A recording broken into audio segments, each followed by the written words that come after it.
ব্যাগটা থেকে অনেক বেশি গরমটা একটু কম থাকলে আরেকটু এনজয় করতাম, বাট সবকিছু মিলে এক্সাইটিং ফিল হচ্ছে। আর যে জিনিসটা মনে হয়েছে এইবার সিকিউরিটির একটু অভাব ছিল এবে থেকে দিয়েছে, এবে থেকে আমার মনে হয়েছে যে বাইরে লোকজন অনেক বেশি ঢুকে তাছাড়া অল ওভার সবকিছু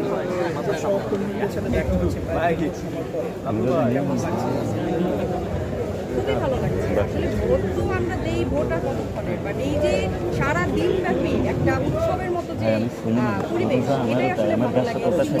থেকে শুরু করে সবাই এখানে আসে এবং আমাদের আসলে এই নির্বাচনে এটাই একমাত্র মাধ্যম যেখানে হচ্ছে সবার সাথে একত্রিতভাবে দেখা হয়।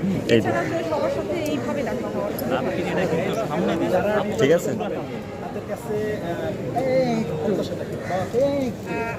সাধারণ শিল্পী যারা নির্বাচিত হবেন তাদের কাছে আসলে আমাদের তেমন কোনো প্রত্যাশা থাকে না। আমাদের চাওয়া একটাই, আমাদের যাতে একটা সিকিউরিটি, শিল্পী হিসেবে একটা সিকিউরিটি থাকে এবং আমরা যাতে আমাদের প্রাপ্য সম্মানটা পাই।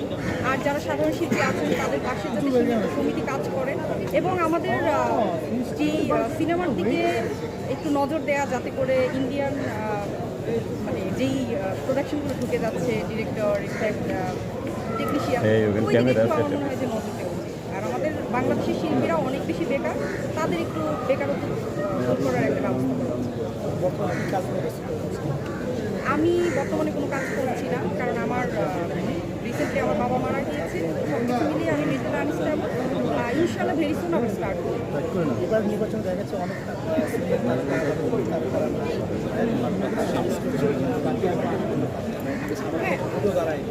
হ্যাঁ, অবশ্যই মিস করছি। প্রথমত হচ্ছে আমরা শুরু থেকে যেটা দেখে এসেছি, এখানে সিনিয়ররা ম্যাক্সিমাম নির্বাচন করেছেন, ঈশা ভাই, নির্জন ভাই, ওনাদেরকে অনেক বেশি মিস করছি। আর ভোট দিতে এসে যেটা দেখলাম, সিনিয়রদের অনেক অভাব।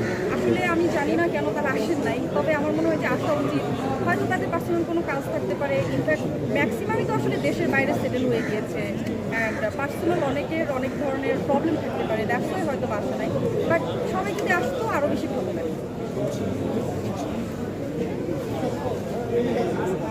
Thank you.